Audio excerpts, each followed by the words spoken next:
Bom dia, boa tarde, boa noite. Vamos continuar com a nossa disciplina de Sistema de Informação Logístico, iniciar propriamente dito, abordando então a questão da teoria sistêmica. Bom, antes de mais nada, nós precisamos conceituar o que seria essa abordagem sistêmica, qual que é a origem desse estudo quando nós falamos ali dos sistemas de informação, de onde que veio isso, de onde surgiu. Bom, primeiro, nós precisamos dar a definição do que seria um sistema. Então, um sistema, segundo Oliveira, é um conjunto de partes integrantes e interdependentes que conjuntamente formam um todo unitário com um determinado objetivo e efetuam uma função específica. Então, nós podemos dizer que esse conjunto de partes que vão se interrelacionar, um conjunto de elementos interrelacionados que têm um objetivo comum, e sempre nós devemos considerar que esse somatório, o todo, ele vai ser maior do que as partes individualmente analisadas. Porque nós vamos ter algumas sinergias, algumas inter-relações entre essas partes que estão sendo analisadas. Então, essa seria a definição de um sistema. E como que surge a teoria dos sistemas, a teoria geral dos sistemas? Então, a partir do Renascimento e da Revolução Industrial, lembrando, anteriormente ao Renascimento, nós tínhamos ali um certo obscurantismo, desde a Idade Média, aquela questão do poder da Igreja em relação ao conhecimento, que se tinha até então. Com o Renascimento, nós já temos essa difusão do conhecimento científico. Então, a partir desse momento, do Renascimento e da Revolução Industrial, observou-se um avanço de várias áreas da ciência, como, por exemplo, a física, a matemática, a biologia. E, nesse sentido, nesse contexto, o conhecimento científico ele vai ganhar força. Então, a teologia e o misticismo que vinham sendo utilizados até então, tinham força até esse momento, eles vão cedendo lugar a novas teorias, que propõem esse papel de destaque para a ciência. Então, surge uma necessidade de um modelo que represente o todo quando nós vamos analisar esses contextos. A teoria geral dos sistemas, então, ela foi proposta ali em 1920 por um biólogo austríaco chamado Ludwig von Bertalanffy, Então, surge nesse contexto da biologia. O que ele começou a perceber? Que nos sistemas biológicos, nós tínhamos partes que se interagiam entre si, que tinham essa sinergia, e era necessário uma visão sistêmica, uma visão que contemplasse o todo e não apenas essa visão individualizada. Então, ele criticou a visão de que o mundo é dividido em diferentes áreas e sistematizou uma nova ideia do todo integrado, que o todo, esse sistema, ele tem uma influência maior, ele tem uma abrangência maior do que apenas o somatório das partes ali individuais. E o que a teoria dos sistemas ela vai dizer? A teoria ela diz que cada um dos elementos, ao serem reunidos para construir uma unidade funcional maior, desenvolve características que não se encontram em seus componentes isolados. É o que eu acabei de mencionar.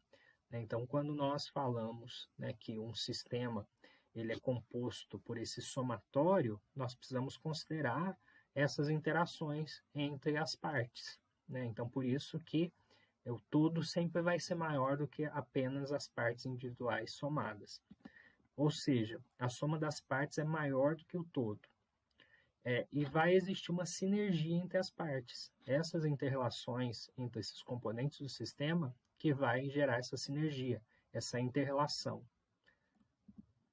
E aí nós temos alguns exemplos práticos, que nós podemos trazer aqui para demonstrar essa importância dos sistemas, que são muito conhecidos por nós, o sistema respiratório, o sistema digestório. Vocês devem lembrar lá das aulas de biologia do ensino médio, alguns faz pouco tempo que viram, outros já tem um tempinho maior, mas nós temos essa definição de sistemas muito presente em áreas do conhecimento. Então, aqui um exemplo da biologia, da anatomia.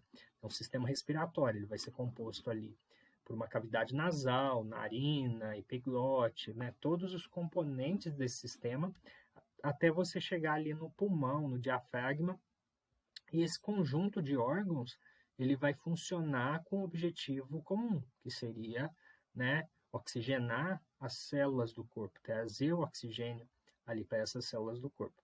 E nós temos um outro exemplo, que seria o sistema digestório. Desde lá da cavidade oral, desde a boca até, né, a final do intestino ali, o cólon, o reto, o ânus, nós temos vários órgãos que estão conectados com esse objetivo, né, da alimentação, de ingerir esses nutrientes, aproveitar esses nutrientes. Então, aqui são dois exemplos práticos do contexto, né, dos sistemas aplicados à anatomia. Então, nós podemos transpassar esses exemplos aqui para outras áreas do conhecimento humano.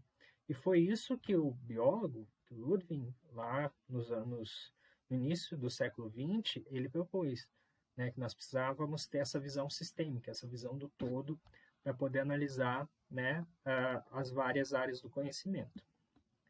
E aí nós temos, né, algumas definições quando nós vamos analisar esses dois exemplos práticos que nós trouxemos. Então, podemos fazer algumas indagações. Então, por exemplo, eles são formados por conjuntos de partes. Sim, ambos os exemplos, tanto respiratório quanto digestório, são formados, né, por conjunto de partes. Eles trabalham conjuntamente? Os órgãos, essas partes, elas vão trabalhar de maneira conjunta? Sim. Eles vão possuir um objetivo comum? Sim, também. Né? Nós vimos ali o sistema respiratório, a questão da oxigenação, e o sistema digestório, a questão da ingestão de nutrientes, alimentação e por aí vai.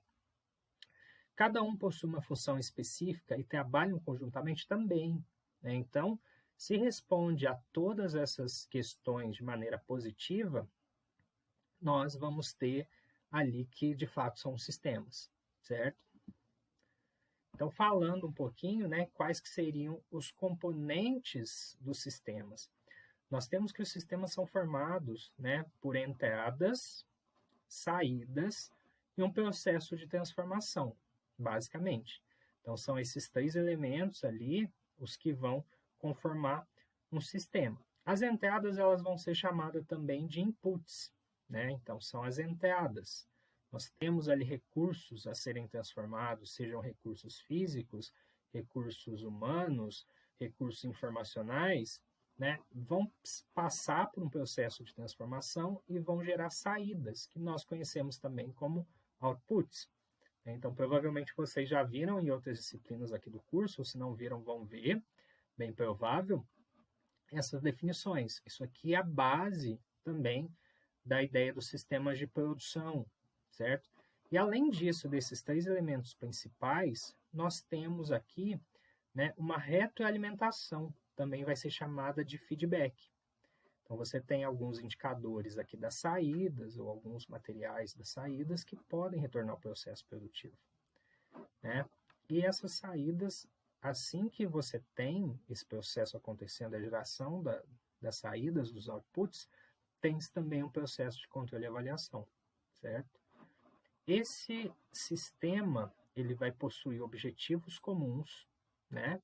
Então, todo esse sistema ele vai estar direcionado para um determinado foco, para um determinado objetivo, e vai estar imerso em um determinado ambiente. Tá certo? Então, esse ambiente que vai ter algumas interações, algumas funções com o meio externo. Então, quais que seriam esses componentes do sistema? Nós temos ali os objetivos, né? O que seriam esses objetivos? Refere-se tanto aos objetivos dos usuários do sistema, quanto aos do próprio sistema. O objetivo é a principal razão de existência do sistema, ou seja, é a finalidade para a qual o sistema foi criado. Então, o objetivo é a razão de existir desse sistema.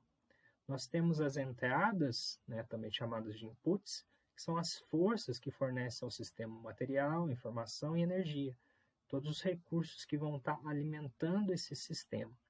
Um processo de transformação, né, que seria uma função que possibilita a transformação de um insumo, de uma entrada, em um produto, um serviço ou um resultado, que seriam as saídas, né, os nossos outputs. Nós temos as saídas, né, que são os resultados desse processo de transformação, né, seja de uma maneira informacional de um produto acabado, de um serviço prestado, os controles e as avaliações, que seria o quê? A verificação que as saídas estão coerentes com os objetivos, e a retroalimentação. Né? O que seria a retroalimentação? Podemos chamar também de feedback do sistema, e ocorre quando a resposta encontrada apresenta divergência entre o resultado e o objetivo. Então, a informação é realimentada no sistema. Então, esses basicamente seriam os componentes de um sistema, certo? E o ambiente, né? O ambiente que esse sistema ele vai estar inserido também. Então, nós temos ali limites que vão determinar a abrangência desse sistema, que vai influenciar o sistema que está sendo considerado. O ambiente do sistema, então, é um conjunto de fatores, né, que dentro de um limite específico, eles possam ter influência sobre o funcionamento desse sistema. O ambiente, então, ele vai depender do referencial de sistema, né, seja ele um processo, um departamento, uma empresa, um parque industrial, né, para ele poder se desenvolver. Então, o ambiente vai influenciar também diretamente no sistema que nós estamos considerando. E falando, né, sobre um ambiente de um sistema empresarial, né, que seria o contexto que nós estamos analisando aqui, nós temos que a empresa ela está inserida num ambiente que tem várias variáveis, vários fatores que influenciam, seja ali o sistema financeiro, fornecedores, governo, mercado de mão de obra, concorrência, os consumidores, a comunidade, a tecnologia, os sindicatos e por aí vai. Então, esses seriam, melhor dizendo, os componentes de um sistema empresarial. E os sistemas, por sua vez, eles vão ser compostos, né, por subsistemas. O que seriam esses subsistemas? São partes menores, né, que interagem por um determinado fim. Então, cada uma dessas partes menores, que vai formar um sistema, é conhecido como subsistema. Então, as empresas, por sua vez, elas são formadas por subsistemas. Nós podemos chamar esses subsistemas de setores, departamentos, que trabalham para fazer parte ali de um sistema geral, que é o funcionamento da empresa. Então, nós teríamos ali um subsistema, por exemplo, de gestão de recursos humanos, um subsistema de logística, um subsistema de produção, subsistema de marketing, compras, né, e por aí vai. Todos esses subsistemas, eles trabalham de uma maneira sinérgica para atingir um objetivo comum, que seria os resultados positivos ali da empresa, tá certo? Então é isso, pessoal. Nós continuamos na próxima aula.